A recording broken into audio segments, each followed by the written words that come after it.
มาเลย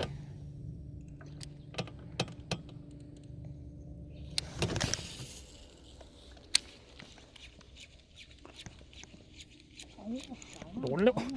ครับโดนแล้วเอากิ่งชิ้นกิ่งเหรอโอ้ย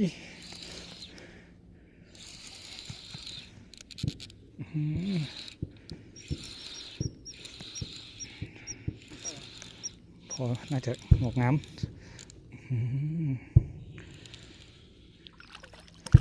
สวยครับสวยครับสวยครับ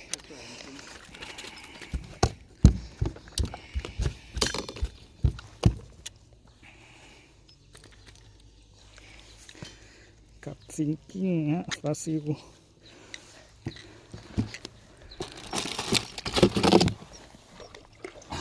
ดูต่อฮะ